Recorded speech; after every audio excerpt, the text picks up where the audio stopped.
வரும் 24 மணி நேரத்தை பொறுத்தவரை தமிழகம் மற்றும் புதுச்சேரியில் பெரும்பாலான இடங்களில் நாம் மழை பார்க்கலாம். மழைக்காலங்களில் மாணவர்கள் தினமும் தவறாமல் தொலைக்காட்சியை பார்ப்பதற்கு முக்கிய காரணம் ரமணன்.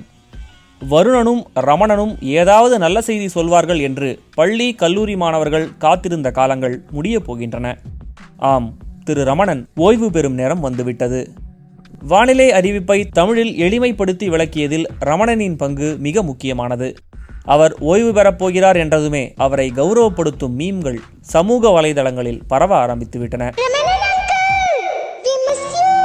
யார் பெற்ற மகனோ நீ யார் பெற்ற மகனோ இந்த ஊர் கும்பிடும் குலசாமி இவன். இந்த வேளையில் இதுவரை இருந்த இனிமேல் வரப்போகும் எவருக்கும் இத்தகைய ரசிகர் கூட்டம் உருவாகப் போவதில்லை. யார் யாவரு எனக்கே அவரை பார்க்கணும் போல இருக்கு.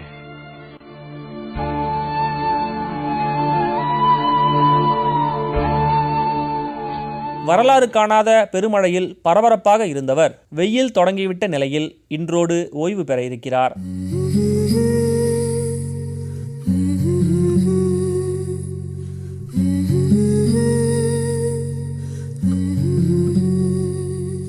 மெல்ல விடை கொடு மனமே, இந்த நினைவுகள் கனமே, தாய் மண்ணே செல்கின்றோம் தூரம் தூரம். வாழ்த்துச் செய்திகள், பாராட்டுகள், புகைப்படங்களுக்கு நடுவில் தனது தினசரி கடமையையும் விருப்பத்துடன் செய்து கொண்டிருந்தார். அந்த வேலைகளுக்கு நடுவிலும் நம்முடன் பேச சம்மதித்த ரமணனின் சிறிய பேட்டி இதோ. ஒரே ஒரு நிமிஷம் இருங்க, இது ஒரு ஃபோன் கால் அட்டன் பண்ணிட்டு வரேன். இருங்க 1 மினிட். 1 நிமிஷம் இருங்க, 2 மினிட்ஸில் வரேன். ஹலோ, சொல்லுங்க.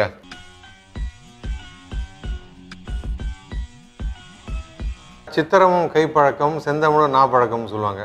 அந்த கோடு போட்டதுனால சாட்டில் நான் பகுப்பாய்வு செய்தேன் இல்லையா, அதெல்லாம் இந்த பழக்கத்தில் தான் வருது. அனுபவங்கிறது ஒரு பெரிய விஷயந்தான். பட் அனுபவத்தோட தொழில்நுட்பம் அது இரண்டும் சேர்ந்தால் சிறப்பாக இருக்கும். அந்த அளவில் சிறப்பாக பணி செய்ய முடிஞ்சது. இது தனி மனித பணின்னு சொல்ல முடியாது, எல்லாரோட கோஆப்ரேஷன் தான் ஓடிருக்கு.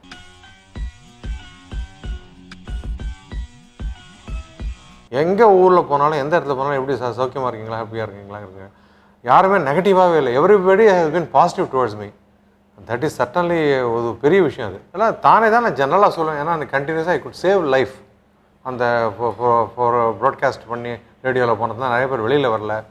அதனால் that way this certainly for last 10 இயர்ஸாகவே ஒரு மீனவர் கூட கடந்த 10 வருடம் இறக்கலை சொல்ல போனாக்க. ஸோ அதுவே ஒரு சந்தோஷத்தை நிறைவை தருகிறது.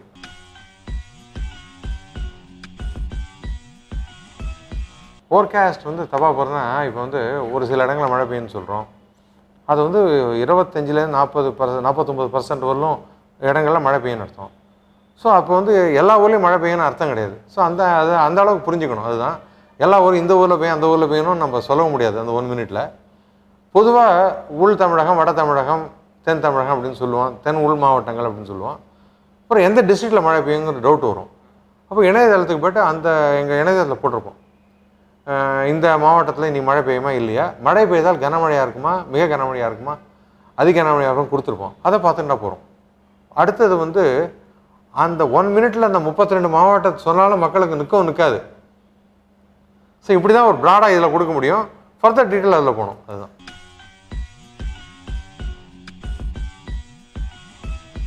இந்த துறை இந்த பகுதியில் 5 நாளைக்கு தான் நாங்கள் கொடுப்போம் இந்த சென்டரில். Outlook period 2 days. அது குறுகிய கால மத்திய கால வானிலை அறிவிப்புன்ட்டு. இது நீண்ட கால வானிலை அறிவிக்கைன்னு அறிவிப்புன்னு வரும். அது பூனா தான் வெளியிடுவாங்க. ஸோ அவங்க பூனாவில் தான் கான்டாக்ட் பண்ணி வாங்கிக்கணும். ஏன்னா அந்தந்த துறை அவங்க தான் இஷ்யூ பண்ணணுன்னு இருக்குது. ஸோ பண்ணுவாங்க. இன்னொன்று, கோடைனால சம்மர் ஆட்டாக இருக்குமா இல்லையாங்கிறது அடுத்தபடி. ஆட்டாக இருக்குன்னு விஷயம் நம்மளை தயார் பண்ணிக்கிறது நல்லது. அதுதான் ஃபஸ்ட்டு திங். செகண்ட் திங் எல்லா நாளும் 42 43 போகுது. ஏதோ ஒரு சில நாள் 42 43 போகும். அதுக்கும் காரணம் என்னென்னா, இன்றைக்கி நிலக்காற்று கொஞ்சம் வேகமாக இருக்கும். அது ஏன்னா கேரளாவிலேருந்து வர காற்று ஸ்ட்ராங்காக இருந்ததுன்னா இங்கே கடல் காற்று தொடங்குறது தாமதம் அன்றைக்கு இருக்கும். இருந்துட்டு போட்டோம். அதனால் என்ன, ஏன்னா அப்படி இருந்தால் தான் நீலகிரி அந்த பகுதியில் மழை பெய்யும், வால்பாறையெல்லாம். இல்லைன்னா விண்டு ஸ்ட்ராங்காக தான், ஆடி காற்றில் அம்மியும் பறக்குன்னு சொல்லுவாங்க இல்லையா. நல்ல வேகமாக காற்றடிச்சா தான் நல்ல மழையும் வரும். அந்த காலகட்டங்களில் சில நாட்களுக்கு நம்ம வந்து எந்த பகுதியில் வீசுறதோ அந்த பகுதியை பொறுத்து நம்மளுக்கு கடல் காற்று தொடங்குற தாமதமாகும். அன்றைக்கு நீங்கள் வெப்பநிலை அதிகமாக இருக்கும், எந்தபட்ச வெப்பநிலை. அது ஒன்றும் இயலாது. அடுத்தது கோடை நல்ல வெப்பமாக இருந்தால் தான் தென்மேற்கு பருவமழைக்கான சக்தி அது கொடுக்கறது. அதையும் நினச்சி பார்த்துக்கணும்.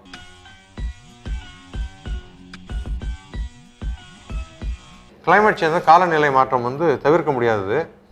அதாவது காரணம் என்னன்னாக்கா, இப்போ வந்து அர்பனைசேஷன் இருக்குது, நகரமயமாதல். அதுதான் முக்கிய காரணங்க. இப்போ வந்து சென்னைக்கு இன்றைக்கி வெப்பம் வந்து 30 வருஷத்துக்கு கூட இருக்குது, 2 டிகிரி 3 டிகிரி. இன்றைக்கு மேக்ஸிமம் 34 35 வருதுன்னு வச்சுங்க. ஒரு 30 வருஷம் 32 தான் இருந்திருக்கும். அதுக்கான நகரமயமாதல், அது தவிர்க்க முடியாது. ஸோ அது இருக்குது. மழையில் பொறுத்தவரை பெரிய மாற்றங்கள்லாம் நம்ம பார்க்கல, பட் வெப்பத்தை பொறுத்தவரை இருக்குது. அதை நம்ம வந்து தடுக்கணும் அப்படின்னாக்கா, தடுக்கிறதுங்கிறது எந்த அளவுக்கு முடியுமோ தெரியாது, அதுக்கு அட்ஜஸ்ட் பண்ணி போகிறதும் இருக்குது. தடுக்கணும் அப்படின்னாக்கா மாடியில் வந்து டெரஸில் ஒயிட்டாக வண்ணப்பூச்சி வெள்ளையை போட்டிங்கன்னா ஓரளவுக்கு ஊடுருவு தவிர்க்கும் வெப்பம். இல்லாட்டா மாடி தோட்டங்கள் அமைப்பது, இல்லாட்டா சூரிய மின் தகடு வச்சா நம்மளுக்கு பவரும் கிடைக்கும், அந்த மின் சக்தி அந்த வெப்பம் வந்து அந்த கட்டடத்துக்குள்ளேயும் போகாது. அந்த மாதிரி தான் நம்ம யோசிக்கணும். அடுத்து வீட்டை சுற்றி தரையை வந்து சிமெண்ட்டை போட்டுருவோம் இல்லையா, அதை தவிர்க்க பார்க்கணும். ஏன்னா ஒன்று மழை தண்ணி தேங்கிலாம் ரோடுக்கு போய்டுறது, உள்ளே போகிறதில்ல ஒன்று. அடுத்தது வந்து அதுவும் வெப்பத்தை அதிகரிக்கும். ஸோ அந்த இடத்துல வந்து க்ரீன் பிரிண்ட்டுன்னு சொல்லக்கூடிய அளவில் செடி அப்படிலாம் இருந்ததுன்னு வச்சுங்க, கண்டிப்பாக ஓரளவுக்கு அந்த மாதிரி கட்டுப்படுத்தலாம். ஸோ அதுதான் நம்ம முயற்சி பண்ணணும்.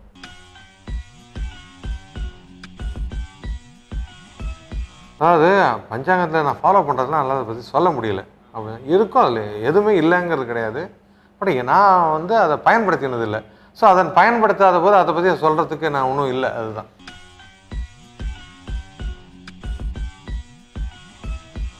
நான் எதுலேயுமே மெம்பர் இல்லை. நான் வந்து ட்விட்டரில் இல்லை, ஃபேஸ்புக்கில் இல்லை, வாட்ஸ்அப்பில் கிடையாது. என்னோடய இமெயிலோடு சரி. அதனால் எனக்கு அதை பற்றி ஒரு இது இல்லை. ஏன்னா because I should not lose concentration இந்த ஒர்க்.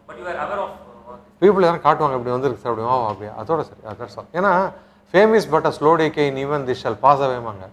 இதெல்லாம் நிலையானது இல்லை, அந்த டைமில் வருது, அவ்வளோதான்.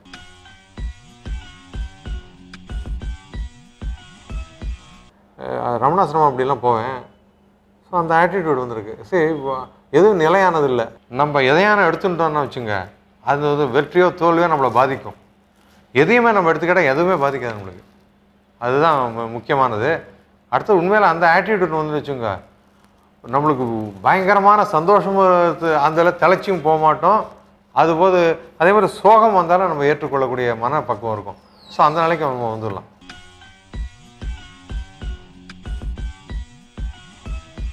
வெதர் பற்றி பேசுகிற ஆள் அப்படின்னா நிறைய பேர் இருக்காங்க.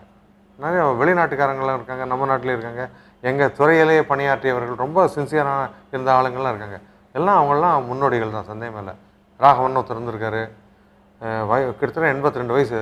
இன்றைக்கும் தள்ளாத வயலையும் அலுவலகத்துக்கு வந்து இந்த லெக்சர்லாம் அட்டன் பண்ணுவார், எல்லாம் பண்ணுவார். அந்த மாதிரி நிறைய பேர் இருக்காங்க. ஒருத்தராக இரண்டான்னு சொல்ல முடியாது. அந்த மாதிரி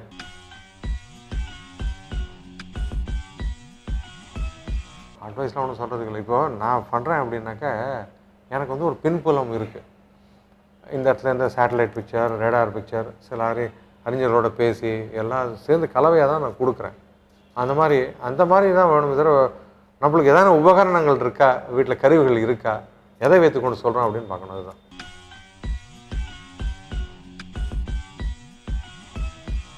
இந்தியாவில் வந்து இப்போ மேலே படிக்கலாம், படித்து இங்கே வேலை கிடைக்கும்னு சொல்ல முடியாது இப்போ இருக்கிற நிலைமையில். ஏன்னா இந்திய வானிலை ஆராய்ச்சித்துறை, அதுக்கப்புறம் இந்தியன் இன்ஸ்டியூட் ஆஃப் டிராபிக்கல் மெட்ராலஜின்னு சொல்லக்கூடிய ஒரு ஆராய்ச்சி நிறுவனம், அப்புறம் சில பல்கலைக்கழகங்கள், இவங்க தான் வேலைக்கு போகலாம். அடுத்தது 1-2 தனியார் வந்திருக்கு. இப்போது அமெரிக்காவில் வந்து நிறைய தனியார் நிறுவனங்கள் உண்டு. அந்த மாதிரி வந்ததுன்னு வச்சுங்க, கண்டிப்பாக எல்லாருக்கும் வேலை வாய்ப்பு அதிகமாக கிடைக்கிறதுக்கு வாய்ப்பு உண்டு. அடுத்தபடியாக இதை படித்துவிட்டு மேல் நாடுகளுக்கு சென்று ஆராய்ச்சி படிப்பெல்லாம் பண்ணாங்கன்னா நல்ல ஒரு பிரகாசமான எதிர்காலம் இருக்குது. அந்த மாதிரி கூட பண்ணலாம்.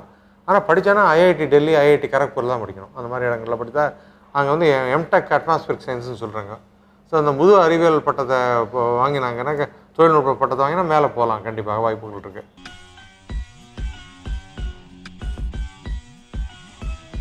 அது it is as good as any other day. இது வில் பி ஹாப்பி. நிறைய டைம் அவங்களோட ஸ்பெண்ட் பண்ணலாம்.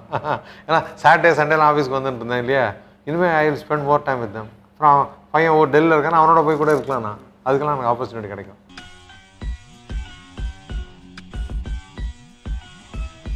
இப்போதைக்கு ஒன்றும் இல்லை.